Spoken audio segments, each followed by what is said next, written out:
be anything. I've just got a can. I do have some Alco Pops this week. I want to talk about Alco Pops this week. Your mango seltzer. Oh, I got into them in a big way. Let's get this show on the road.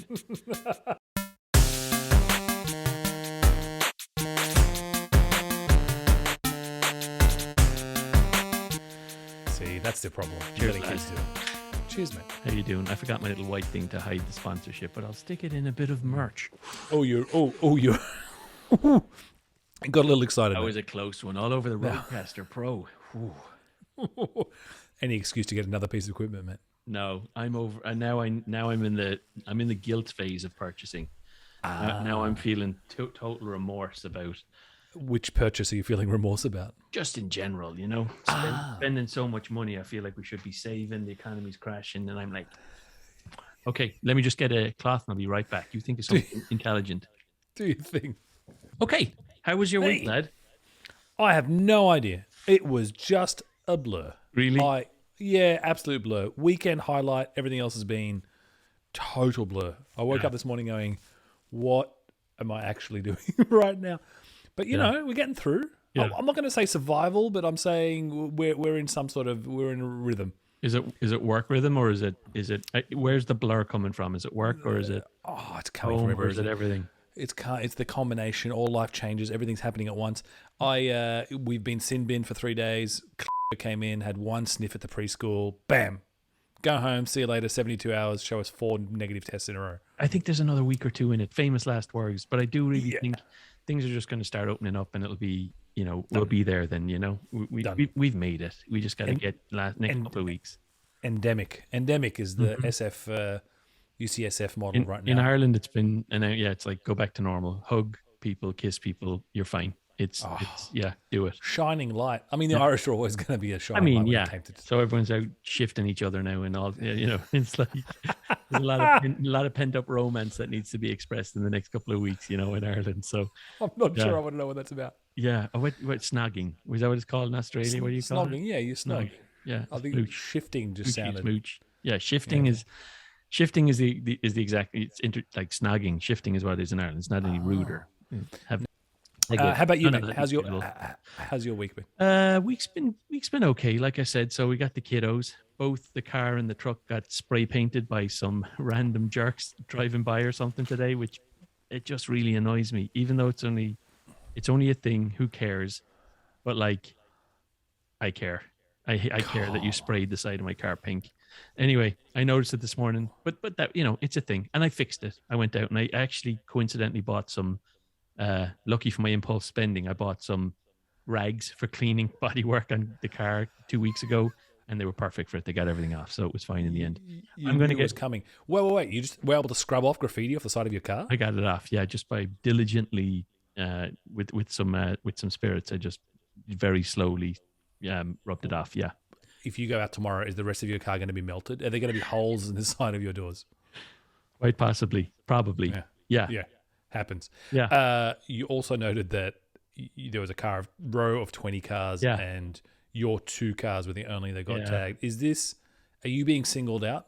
I think it's because we're the only house in the street that has got Bored Apes and cyberpunks on our little placards on our lawn, just with the numbers that we own. We're believers in the new economy, and we just want to show our neighbors the cryptos we own. Everyone else has local school, Prop C. I love Greenpeace. You Black guys Lives are like, Matters and kind of grow local, all that sort of stuff in the front. We've just got a few cryptos. It's you're like #3251. I know. I said it to Kel. I was like, "Do you think we were targeted?" And she's like, "Of course we weren't. Like it was just opportunistic. They tagged 2 cars in the street. They just happened to be ours." All the other Priuses on either side of my 5-liter truck and Kelly's 7-seater SUV didn't get tagged. I didn't want to say anything, but it does seem like maybe there's a theme here. Yeah, maybe. Clicking on some time. Weeks go by where I don't leave the property at all. The reason today was so good was because I left. Like Kelly will tell you, like genuinely a week or two, I might not even just do anything besides garage to house. It's just not good. It's not good. You just described it as the property in and of itself. As if we have land. Compound. Why do they tag our cars? It's hard to say. They just picked on us. Anyway, as I was walking around the property, I noticed it. As I was checking the perimeter. Giles told me as he was pouring my tea, I think someone has tagged your truck, sir.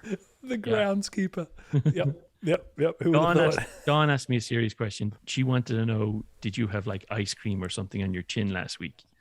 And I didn't notice, but you've got a white chin now.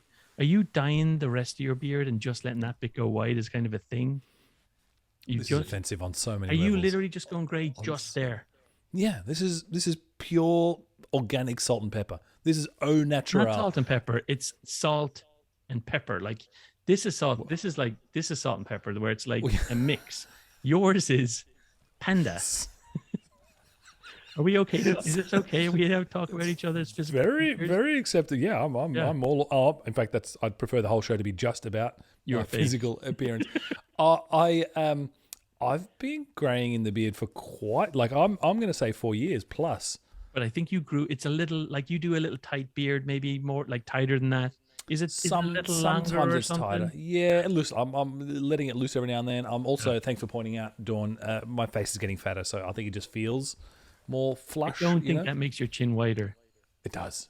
You should see photos. It absolutely does. Does it? Oh, from August last year when Max was coming out of the hospital, I just saw a video. I'm glad you said hospital. Like, I look. Yeah, well, things happened at the hospital.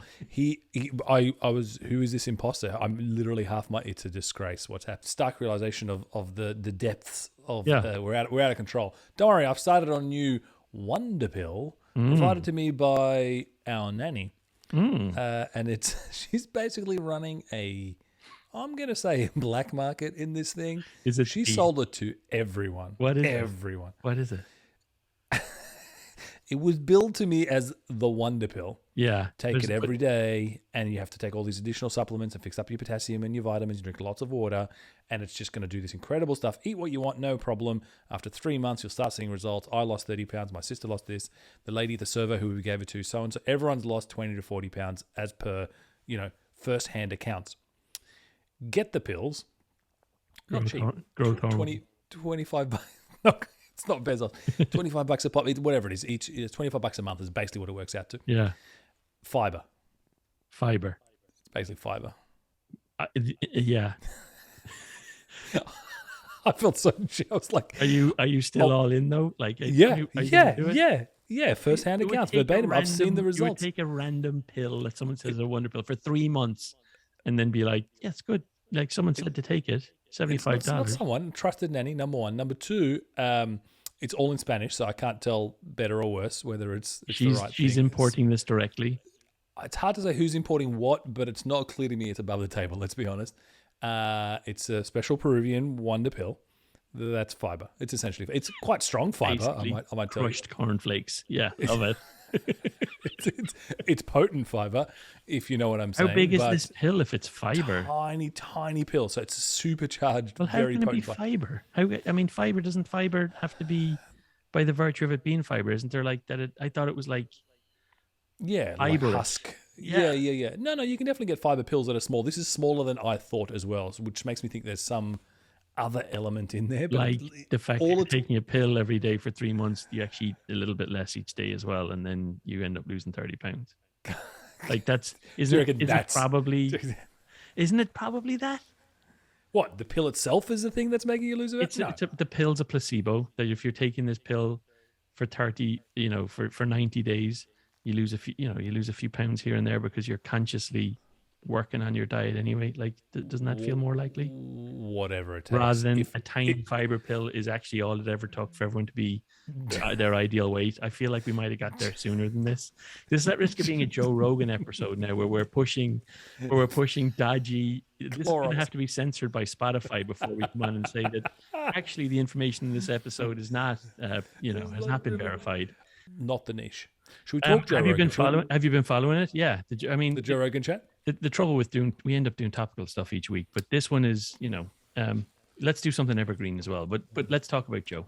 So the backstory here is a little while ago, Joe Rogan, the podcast, signed a deal with Spotify, an exorbitant, industry-leading, record-setting podcast deal for an exclusive podcast on the Spotify audio platform.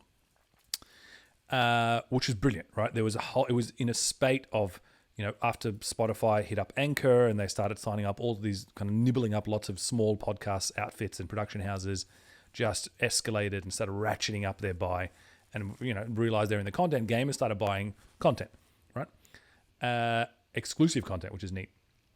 It just so happens that Joe Rogan, on the spectrum of content, you need to have things that cater to all sorts of tastes, and some of the things are, across the spectrum.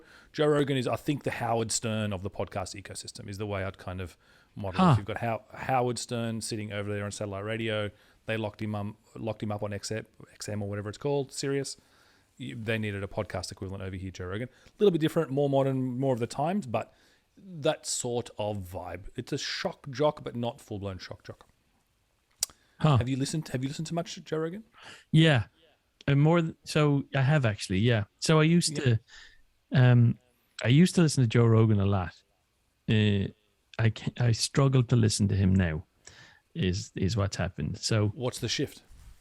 The thing that I struggle with most with Joe Rogan is he paints himself as a centrist, someone who is unbiased, a feminist, someone who just seeks any opinion, kind of like he wants to hear all sides of the story. He doesn't, and I would say neutral and agnostic is the stance. Yeah. But I think that's actually really dangerous. I would actually prefer that he just realized where he was on the spectrum and owned it and was just like, yes, I'm right of center. Like, I don't think he's like extreme right. Like, he's not like, no. He's not QAnon, conspiracies, Trump. But like he's bro-ish, like just by virtue of what he's interested in. He's interested in MMA, fighting, growth hormone, so COVID is perfect for him. Like that he's been able to get on a lot of guests, really well-established doctors, great reputations. Like one of the doctors he get on is the most published doctor on, I think the most published doctor on COVID, maybe even. Like he's like a complete expert on it, but he's really outside. He's got like, there's all of these doctors saying one thing and he's completely far right on it, on the other side of the world. And he's been criticized for that. And I think that if he truly was a centrist, it would be harder to criticize him. His point of view is, you only get a snippet of the news. You don't know the full story. And I actually agree with that. Yeah. Like, both that this story that's running is running two totally different narratives, depending on if you're left or right. The America's crazy like that. But if he was at the center, I'd be more willing to accept that. But he's not. And I'm not even sure that he realizes he isn't. And that I struggle with that. So that's why I stopped listening to him. Yeah. I think you're absolutely right. That the posturing of being one thing, it's almost being gaslit. Yeah. You're saying one thing, you're doing another, or through the guise of centrism and open free speech, all ideas are valid ideas. Yeah. They all have equal weighting. It's the two-sidedism. But by the way, mainstream media has the same affliction, and that's the reason a lot of the Trump stuff happened, where you have to give the other side equal weight because you're trying to become balanced. Neutral. Balanced. Yeah. Balanced. And that tendency, that urge to find a counter to balance the discussion, because it's a kind of natural tension or whatever it is, leads you down some really organically weird stuff. In this case, getting on as you say, a wonk way out there, right? It's the 1% of the 99 that, is not aligned with the medical fraternity, and kind of all hell ensues. So basically, he was spreading misinformation on this thing because he wasn't fact-checking. He wasn't saying, I don't believe in it. He wasn't saying, hang on a minute, here's what everyone else says. He just gave airtime to this one guest with that side of it. At a time when you had the misinformation wars like peak politically, and then all the non-audio platforms went through this a year, 2, 3 years ago. Like we've been going through this since 2014, 15. Yeah, YouTube went through it. Twitter had to do everything. Like Trump was kicked off Twitter. Like Trump finally got kicked off Twitter when he was no longer going to be president. I mean, the bigger platforms been doing it for years, kind of blogger and blogging and everything before it. But I thought we just went through this. We just went through the censorship, particularly when it came to misinformation around COVID. Like some stuff wasn't for debate, right? It wasn't political. It was health, public health, and you need to get this right. And somehow Spotify missed the memo that, especially for stuff you're paying for. This is not. I don't know. So that's what I really want to talk about, because that's the tech part. That's the bit I'm interested in. But tell me about that. How do they? So they missed the memo. They didn't talk to him about whether it's misinformation or not. It clearly, if this was a UGC platform, it would clearly be against the guidelines around misinformation to do with COVID. It wasn't branded, it wasn't labeled, there was no disclaimers. Anything that you put on Instagram, on Facebook, on Twitter, anywhere today that has the word COVID-19, anything around Corona, you're going to get an automatic label saying for the real information, click here. Like the rest of the platforms have worked it out. Twitter, Spotify somehow went, we're not really part of the content game. We're just paying these people to create content, and we're not going to add any of these disclaimers or kind of pieces on top. Yeah. Which just seems like such an oversight. Not only is it not UGC, so you can't even claim, if it was UGC, you're claiming that it's not your content, you're just hosting and it's someone else, and right? So you're claiming Section 217. This is yours. You're paying for it. You're exclusive. There's no way you might as well be Netflix producing disinformation, right? Tell me. Let's play a game. So I'm the money bags in Spotify. I'm the person holding the purse, and you are the whoever let's say PM who is pitching acquiring Joe Rogan's podcast. Tell me the benefits to Spotify of having Joe Rogan on the podcast back then, before this controversy. I mean, he was controversial back then, realistically. Number one podcast in the US or in the world. But like what's in it for Spotify to have Joe Rogan on the platform to start? It would start with numbers and it would grow into some sort of segmentation model. Numbers are going to be very clear. He was a huge following. It was growing very quickly. 1,000 mouths, right? So his listenership, his audience, his subs were growing rapidly. And with it brought a certain demographic and a certain section that I'm sure Spotify wanted. And the model would be you bring users for one thing and then you pivot them to another. It's re-engagement, it's opportunity, it's stickiness. It's all of that stuff. It's the reason you get content on platforms, because people keep coming back to the platform to do other stuff. Buy ads, click on subscriptions, listen to everyone else, and away you go. So come back on a daily basis and we're good to go. And they were essentially buying an audience. So you need to find exclusive content. And they paid him something like 100 million or something to acquire the podcast, right? An outrageous sum of money. And then some. I feel like it had like a 300 million kind of envelope at like 100 million up front or something. I remember the numbers being large. Yep. Okay. Yep. Which to some degree doesn't come into it a whole lot. Like, I mean, if it's successful, like you could make that back. I mean, for a company like Spotify, it's a lot of money, but if it works out, it's worth it. What I would say, it's not like an acquisition where you're buying something for billions. But it's content though, which is it's you're buying content studios, but they're micro studios effectively. Yeah. Joe Rogan is a content brand. It's like buying a mini Pixar. Yeah. They It's like bought, I was going to say like Pixar, like Disney acquiring Pixar. That's what this is. It's the podcast equivalent of all of that stuff. Yeah. So tell me about what's different though from Pixar is that the risk model. So let's talk about the risk model, because there's a lot of dirt on Spotify now. We've got a lot of friends who are canceling their Spotify accounts over here on the West Coast on our WhatsApp group, leaving Spotify, going to Tidal and Apple Music. Be interesting to see if they're still there in 2 months' time, but they're going there for now. Do you think Joe Rogan's a risky presenter? He always was. Do you think that they factored that into their brand, to being like, this could be a risk to our brand? I'm sure they would have factored in some level of, does this meet policy? Does this meet our threshold, and so on? And they reasonably, I think, would have concluded, of course, it's maybe not to my, insert PM POV, but it's very reasonable. It's on the spectrum. There's clearly an audience there, and per our policies, it meets it. So I agree with everything you said, like, as in, it's not rocket science in terms of audience and acquiring an audience and trying to build a platform. Where I think that they may have, just remind, we both work in tech companies and we go through these acquisition deals and kind of the risk models and things like that. I think that somewhere where I would have probably missed it on Spotify was just how much risk was associated with Joe Rogan.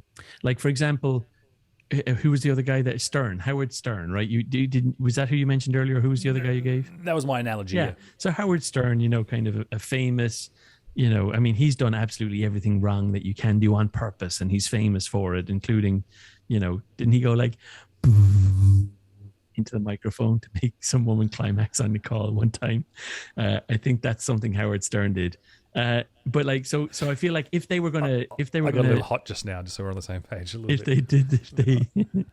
If they did, I feel like they wouldn't. I feel like Spotify wouldn't go exclusive with Howard Stern because there's too much risk associated with him.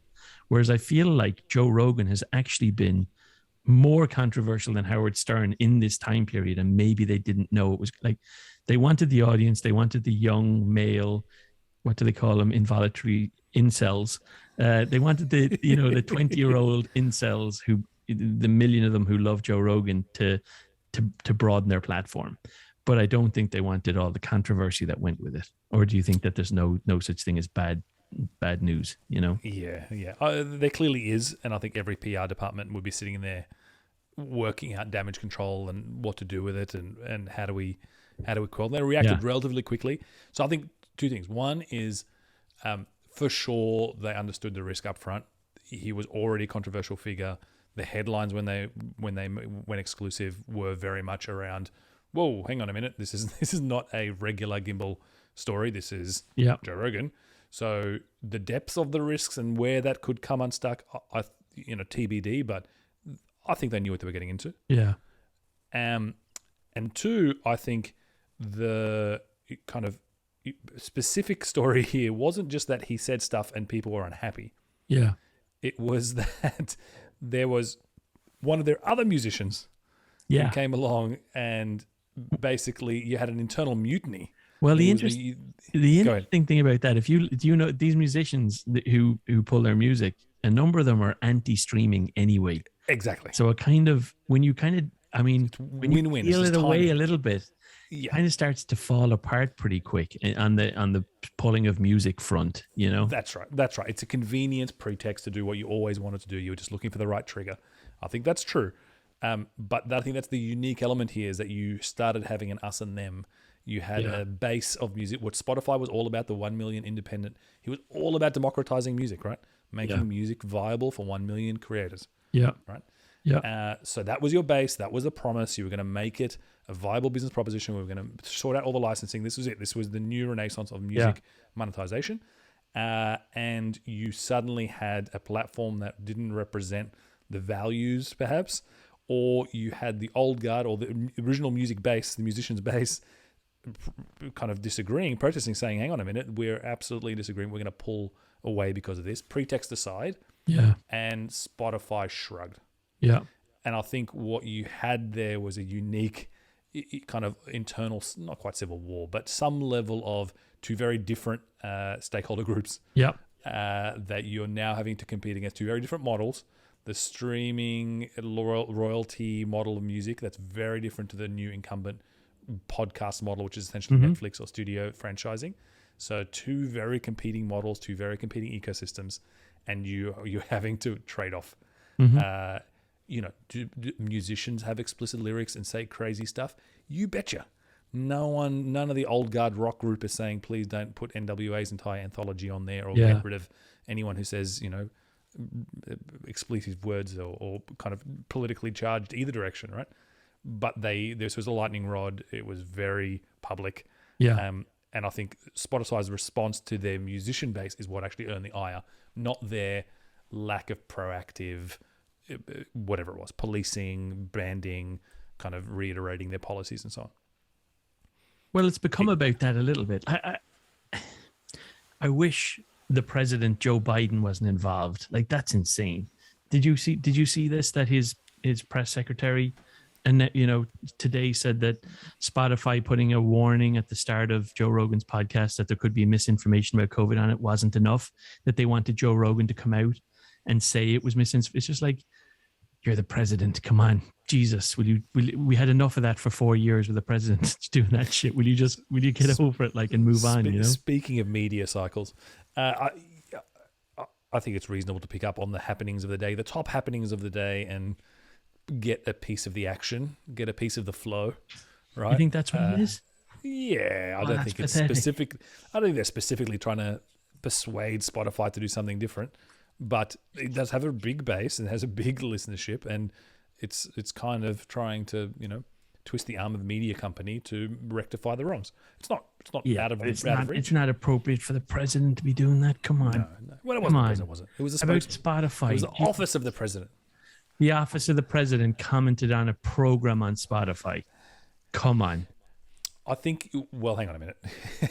We've just come out of 5 years of every politician. Yeah. If every color, creed, and background commenting on tech, dragging every tech Yeah. CEO, COO, think- CPO I think it's to terrible. Congress. Yeah. That's the backdrop here. It's not the Yeah. president just happened to.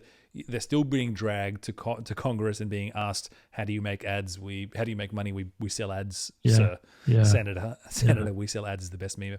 We're in the context of like it's a brilliant punching bag. We're in that part of the PR cycle. Yeah. I think we're going out the back of it, and maybe crypto and others are now the kind of front. But I hope so. I hope that we're at the, yeah, that was exhausting. Like it's very real for all the tech companies. It was definitely a maturation period where you're no longer the fringe tech. You are mainstream media, and you're affecting hearts and minds. And became no, it's a real thing, and I think. And I'm glad that it's happened now, so that by the time my daughters are teenagers, at least it might be a little bit better in terms of just how quickly you can go. You can do 3 clicks and end up on something horrific right now. And I'm hoping that maybe it takes more than 3 clicks to get to that state of depravity in future on Instagram. Just one wink of your AR VR headset, and you're there. Yeah, you do that with it. So have we clarified, Joe Rogan? What are your views here on the level of policy and or its enforcement, whether it's free speech or otherwise? What's your take here?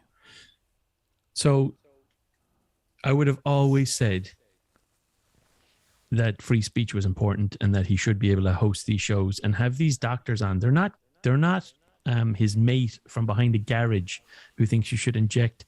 The president said you should inject, like, what did he say? Not Clorox, hydroxychloroquine. Clorox, yeah, basically. Yeah.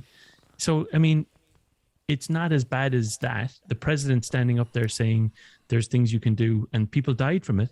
People in the US tried it and died. Oh, the horse one was the other great one. What was the horse? So that's the stuff that's what Joe Rogan is pushing, is the horse stuff. Yeah. When he got COVID, this doctor prescribed him that horse stuff. That's right. And it's not actually horse stuff is the thing. That's why Joe is kind of going off on one. It's like legitimate doctors prescribed me this thing. You need a prescription to get it. I took it and it worked. And he had these doctors on as a result, and that's what's led to this controversy. So you asked me what's my point, what's my free speech. I think free speech is important. And I think that if free speech hadn't been abused as much as it has been in the last few years, I would still have that stance. I think there are enough people who are entirely unwilling to do their homework on stuff or read about stuff that you have to protect the masses. Like I feel like there's a level of, there's so much manipulation going on every side, that everyone has an onus responsibility to read stuff themselves and form their own opinion. And most people don't have time or care enough or whatever. And if that's going to be the place, we're going to have to start, I don't even want to say limit. I feel like pointing out that this is an opinion, as obvious as that might be. When there's an opinion piece on something, you have to say this is an opinion. There are other opinions different from this. I don't think that's limiting free speech. I think it's just obvious. People should know that, but I don't think people know that. And I think that there's this thing of, fake news or like fake truths, or like, that's not the truth I believe. I just believe this other truth. And it's like, sometimes there's like truth, like something's true and something's false. But there are times of ambiguity, like, do cloth masks work against preventing COVID? And there was a period of time where everyone believed that was the case, and it might not have been as effective as people thought. And so, one of the things I read today was like, do they call it clock syndrome? Broken clock syndrome is where something might have been true in the past, or it might have been false in the past. Something might have been false in the past. And you say, is it 4 o'clock? And you say, no. And then an hour later, is it 4 o'clock? No. Is it 4 o'clock? And then when 4 o'clock's coming, you go, is it 4 o'clock? And they go, yes. And they say, I fucking told you it's 4 o'clock. And you're like, but it wasn't 4 o'clock. It's 4. You know what I mean? So there's a bit of that going on, Yeah. Yeah. Say the same thing. Say everything enough times and you'll be right eventually. Yeah. I really hear you on we've kind of come full circle on free speech when you had, let's call them editors, moderators, the mainstream media that was trusted with filtering, giving you some level of neutrality or balance or presentation. And the media laws that went into place in this country already blew that up with cable. Everything that was CNN versus Fox News, that was already well and truly happening. And you had this bifurcation of truths, and there was complete filter bubbles already in place. Then the proliferation of UGC and online media that did not have editors. And at that point, I fully agree with you. The onus became on anyone and everyone, be the content creator, the platform, or anyone in that process, to replicate some of those checks and balances, because it was clear that the models meant that you didn't have attention, you didn't have the systems in place, and you certainly didn't have anything that prevented, bubbles, rabbit holes, all sorts of radical, complete. I mean, it's really. I can only imagine someone who's not in the US in the media cycle here, but like listening to this and just being like, that's crazy. Of course, free speech. Why would you even debate that? Obviously, there should be free speech. I'm just saying that it does need to be caveated with this might not be the only opinion on this thing, because here in the it's kind of out of control here. Like it's just, things went bad on it. it's the logical conclusion though, right? Like in many ways, it's quaint that, I don't know how Ireland is right now, but Australia has 3 news networks. Yeah. One of them is still, owned by the government. The state, yeah. And the state, and there's a level of trust and regularity. We're all tuning into the same time to watch the news on that single channel. It's like the classic BBC, right? It's the classic British broadcasting. What is it? There's a home. We're all pointing the same direction. We're all on board. We're all singing the same hymn sheet. And they will, get controversial and take both sides of an argument and skewer politicians. And they'll have some agenda, but on the whole, kind of everyone was on the same hymn sheet. Then I couldn't tell you what a news station is here. I could not tell you the name of KBCCYY CNBN affiliate for the Bay Area South. I just could not tell you a genuine news station that I know is doing stuff, whether it's local or national. I certainly don't tune into anything with regularity. I'm completely decoupled. There is no mainstream in a way, is kind of what I'm getting to. I still read the Financial Times and the BBC for stuff that I want to know about, just because it's just there doesn't seem to be anything without it. All media has an agenda, but there doesn't seem to be something down the middle here, the spin on stuff on both sides I find exhausting, so, and this is for someone who I'm definitely on the left, just to be clear. I'm a liberal, but even the liberal news here, I'm just like, that is ridiculously biased, It's not Guardian style educated bias. It's just blatant spin bias. I guess the question I always have in these situations is this just the logical conclusion? Yes. Or did America take the wrong turn? You know what this is? And this is, what this is? This is TikTok to YouTube long form.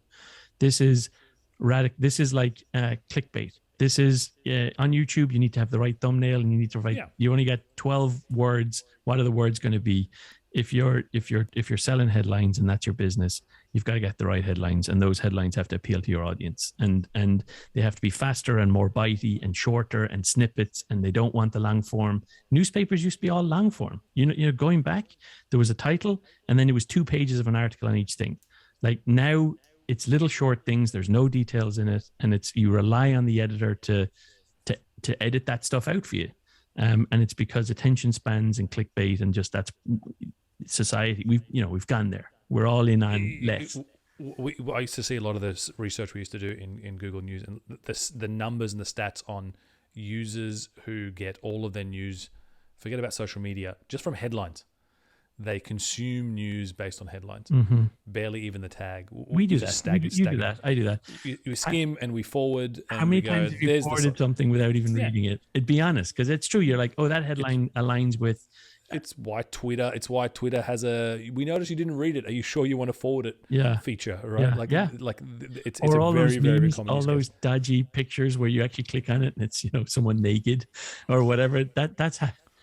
I actually forwarded one to my parents one time where it was like a headline in Ireland, and I forwarded it to my dad, and he was like, okay, interesting. It's like when you click on it, it's like someone naked. You know, the lads got me beautifully. But yeah, So I'm all with you that the media consumption is changing it into the feedback loops and giving people what they want. Like all that's accelerating. But is the setup in the US where everyone else is headed, or is just the checks and balances here in the setup? Unfortunately, I think everyone so, else yeah.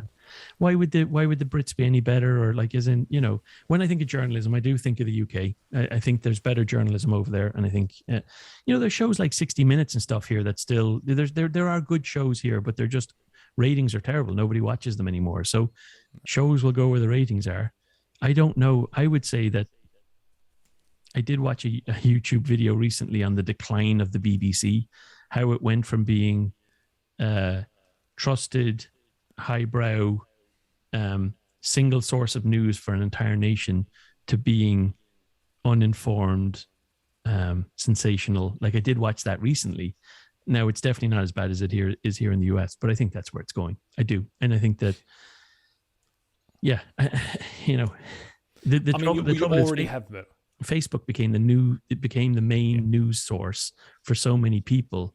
Then you've got the BBC and the CNN and all those, you know, and Fox News and all those competing for Facebook news. And then how do you compete with that? More sensational. Well, it's the same publications, right? Pumping into Facebook notionally, right? They've all got the deals, whether it's Apple News or Facebook News, the publishing, and they've peeled back that whole plan anyway. But everyone's gone into how to woo the publishers and make sure that you've got them on side because their business models are crumbling, but they still have a lot of both political and kind of business power.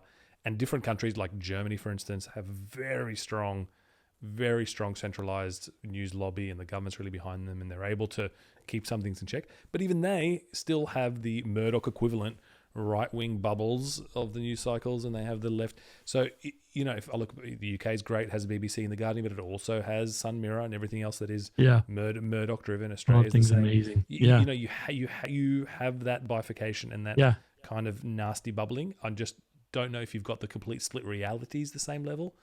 But then I look at things like Brexit and a lot of the rise of the right-wing kind of political groups. But that all happened on social. That all happened on social. So social is global. So that's what that is. Which is why I'm saying news outlets have to catch up with social. Like, that's the problem. Social have won. And now if they want to retain any market share, they have to compete with that.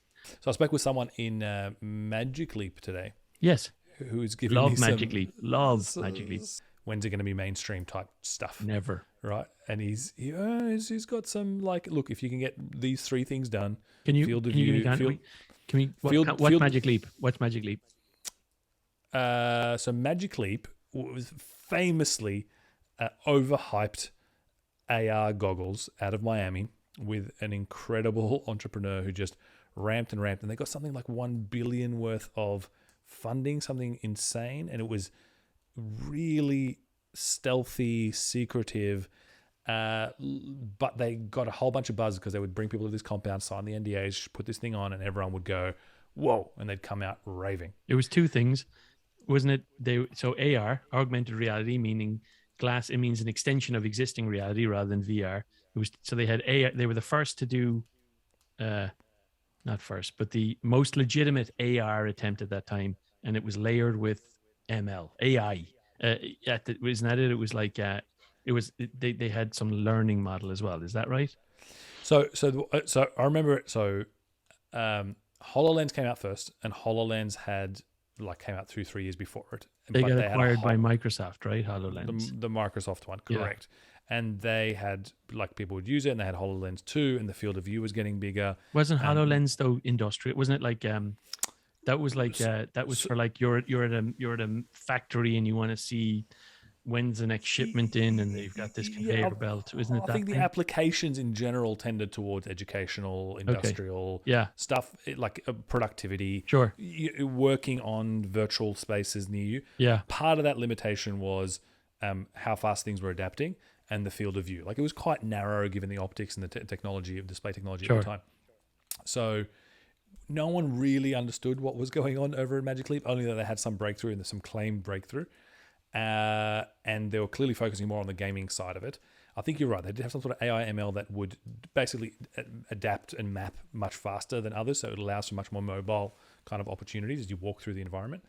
But long story short, lo and behold, when they did finally come out and start showing everyone what it looked like, it was a great disappointment. Not maybe not surprising. It was overhyped, very expensive, huge disappointment. There's been a big route out from there. It was just one of the largest Miami kind of tech sucks in there. It was bringing everyone in. Anyway, still, people are not hopeless. It's still going. But long story short, the question is, where is this ready for prime time? Is this mainstreamable? Because I want to understand if Apple is, my hypothesis, the assumption is Apple's doing this, it's ready. The tech is ready, the components are ready. What the rumors will tell you is that Apple is ready for VR, not AR. So Apple is going to bring out a virtual reality headset. It was supposed to be end of this year. It's now been pushed to next year. But I believe their AR is not coming for something crazy like 7 years or something. AR is way harder. No, it is way harder, but I thought it was the exact other way around. I thought they're punting on their VR because of battery and so on. No, they're punting. They're having trouble with their. That's right. What I read was they were having trouble with their battery for their VR and also their optics, but they were, and they're pushing it to next year for VR. Yeah. But AR is further than that. Everyone's talking about the Google glasses, right? Not Google, the Apple glasses that's what everyone wants. Everyone wants AR. So I understood that it's an AR headset first, and then the glasses come later. But you're saying it's all VR. Even the headset is VR. Well, it's a VR headset, isn't it? If it's going to be, how can you do an AR headset? Well, it's just the difference between glasses and a headset. The headset being, it's just a bit bigger, it's a bit more bulky. It's the goggles where you're a fully immersed. VR headset is what's coming first. I believe from reading Mac rumors. I think people understand that there's VR and there's AR. There's virtual reality where you're fully immersed, and there's augmented reality where it's an extension of your existing reality. So AR is where what we're getting right now is called HUDs, a heads up display. So when you're wearing glasses and you can see your text message on it, that's not AR. When you're wearing glasses and there's nothing contextual about the environment you're in, even if it's navigation or it's like Google Glass was actually a HUDs. It wasn't AR. People get confused with that, just right? A screen on your face, no question. Screen on your face. It's just different than looking at your watch or your phone. And what we're getting a lot from these AR companies is AR hype and AR ML and like the things you're talking about. The disappointment with these things is frequently that we get a heads-up display, not augmented reality. And the thing I'm excited about, and the reason Apple's thing will be 7 years from now, is because it's really hard to put the glasses in the context of the room that you're in and have those glasses interact with the space you're in. We know you can do glasses that show you a heads up display because Google did it 15 years ago. So like, it just doesn't feel that far away. I get the optics and the hardware and making a genuinely elegant piece of glass. Yeah, making it small. It's the downsizing. It's the downsizing with batteries and everything. Right. That's smart. That aside, your phone is working as a really good AR system these days. Like that's the point. It's working brilliantly. Everything lasers to do the scanning. Your watch, as soon as you start to scale it down like that, the watch gets pretty dumb pretty quick. And then when you make it even smaller and try and put it on the side of your head, like they're very limited. Like we're pushing it here, Right, but you just have that as a peripheral, don't you? And use your phone as the hub. So you leave the LiDAR on the phone, then you leave the LiDAR up on the headset, and then leave everything else. But even that connectivity between your watch and your phone, if you're, how slow you need to have RAM on your watch. Apple Watches have got much faster over the 7 generations, but like Gen 1, Gen 2, what you've got a Gen 2 or something. What Apple Watch do you have? I've got a Gen 4. They're up to 7. Gen 4 is great. Gen 4 is robust, great. Right? No, Gen 4 is great. I've got a Gen 1 here, or Gen 0, the first one. And Jesus, is it slow. And it connects to your phone. There's a lot of compute on your phone, but like, it's terrible. Yeah. But that's my point. They're up to 7 at this point. Like, so... like they can do comms chips, they can do wireless. Local PAN is very powerful. You can get some solid bandwidth going on. So I'm just, it can't be the downsizing that they're limiting. First of all, they're going to have something offloaded to the phone, no matter what. I'm agreeing there. I'm saying it's absolutely the downsizing. So just think about it. The back and forth of data between even just a camera. If the sole thing was for a camera to recognize something. Supposing every time there was a door, the only thing you needed to do was to point to the door and say door. If that's all you needed to do. The amount of data needed for your glasses to be able to scan the whole area around you, pass that to your phone to like the phone, no, very quick, recognize it's a door, blah, to pass it back and say it's a door, and then to track the point at where the door is through the glasses and show you that that's a door. Like it gets very data heavy very quickly. I don't buy it. It's just a point cloud, right? Like depending on the raster rate and depending on how far. Yeah. You're not sending the high res image. Raster, You're sending, you're sending the point cloud, and then you're point doing clouds are huge. Samples. Point clouds are huge. A point cloud of this room could be hundreds of megs. Point cloud of the room can be depending on the resolution, would be hundreds depending of how megs. much. Would be hundreds of megs just for me to turn my head in this room. And I work in a business where we work with point clouds. Point clouds are massive in terms of data, millions of points. That's what the point cloud is: points on a cloud. Like you have to transmit, you have to capture, compute, and transmit that data, and then have that data unpacked and understood by the phone, which happens very quickly. But there's two things there. There's the capture of that much data to bring it down to a card and to transfer it. Those are two very power heavy and slow processes. I feel like most of the other things are kind of there, right? Yeah, kind of. Yes, that's why they're going to bring one out. I mean, yes, everything's kind of there. I think the miniaturization. Pardon? That's what I read in Mac Rumors. Let me just I'm going to go for a Corona hard seltzer. This is the pineapple. Wait, what's Corona seltzer pineapple? What is going on? Corona brand. So there's this thing. There's a Saturday Night Live skit on at the moment where it's like everybody's bringing out hard seltzers. It's a thing now. So in the US, I don't know if I'm just late to the game or if it's trending, but hard seltzers have always been a thing. You know, flavored soda water with like vodka or whatever it is. But right now, there's tons of them. And I ordered on Drizzly. I went on and I bought like a ridiculous amount of hard seltzers this week just to try all the different ones. And I have not tried this pineapple one, so I'll give that a go. Very good. It's definitely a immediate trend. In the last, I want to say 8-9 months, it's just been exploding. Yeah. I just had no idea that you had a Corona. Your beer companies are doing all this of them. self. That's very literally confusing. anything you can think of. Like all the brands. Oh, that smells so good. Very confusing. I was like, yeah, teenagers. The Alco Pop stories. There's a period in late noughties when Oz started doing a huge Alco Pop. Like tax. the Smirnoff Ice. Oh, tax. All those. Yeah. Because it became so popular, it was with teens. Kids. Yeah. With the kids. What's the drinking age in Oz? 18? 18. Yeah. Same in Ireland. Yeah, but you know, it being 21 here, I don't know, makes it different. Maybe the kids. Tell me about that. What are your thoughts on 21 drinking? I think it's crazy here. I think I'm torn. I think it's crazy here, 21 drinking, given other laws around gun ownership and driving. You can drive when you're 16 here. Like you can make lots of terrible decisions doing other things that are more dangerous than having a beer. But, you know, you and I had very different, you know, thinking back to the Goon story about drinking a box of wine. You know, alcohol featured heavily to be a stereotype and all, but I really enjoyed alcohol growing up, and you know, what do you say?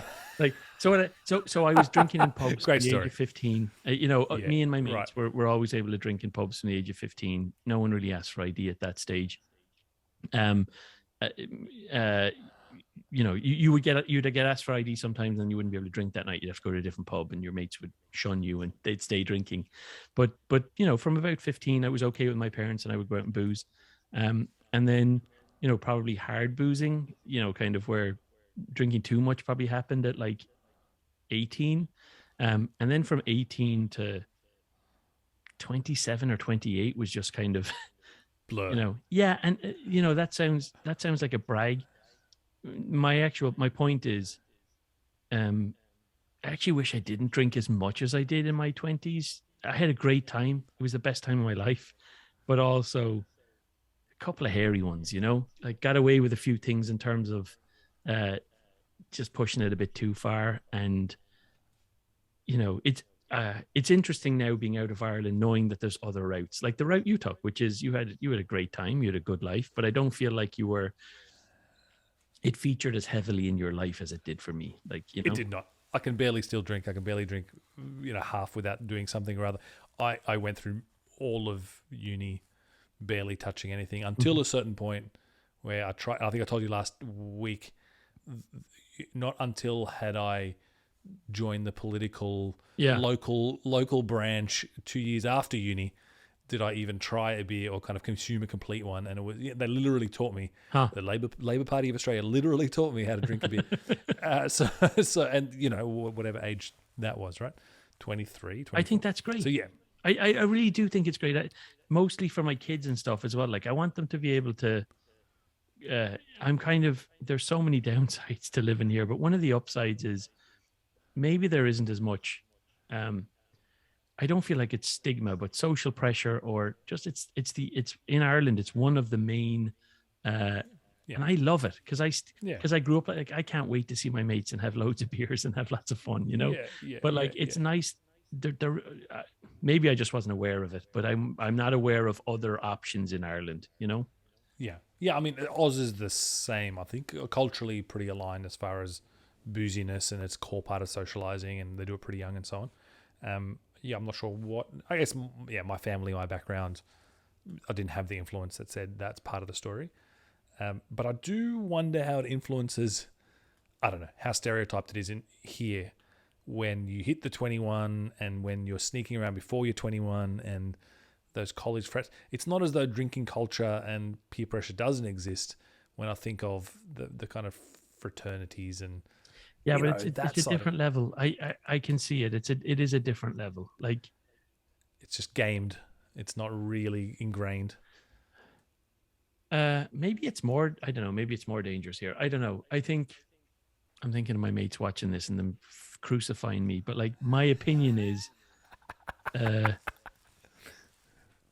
there's a stereotype in Ireland for a reason. Irish people do enjoy booze. It's a big part of our culture. And I certainly enjoyed it growing up. I had a really great time boozing as much as I did. But I also sometimes, maybe it's my personality, but I look back at it and I go, oh, a few brain cells there that I killed, Wow. Yeah. Come to America, you get a new accent, and you just completely dispatch with. You're such a dick. I'm trying to have an honest conversation with you about booze. Like, I don't know. My point is, I enjoy a beer maybe more than you do, and I think you can hold it better than I do as a baseline. I struggle to get past. I'll be passed out for the next. I'll be feeling this on Sunday. I've had half a beer.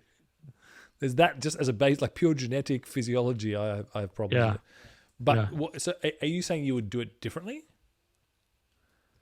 Probably not. I don't know. Maybe. I don't know if I would. I mean, I had a fantastic time. Like it's weird. It's kind of hard to know What I'm saying is there are different paths. I think I could have had just as good a time not doing it in the US or somewhere else. There is nowhere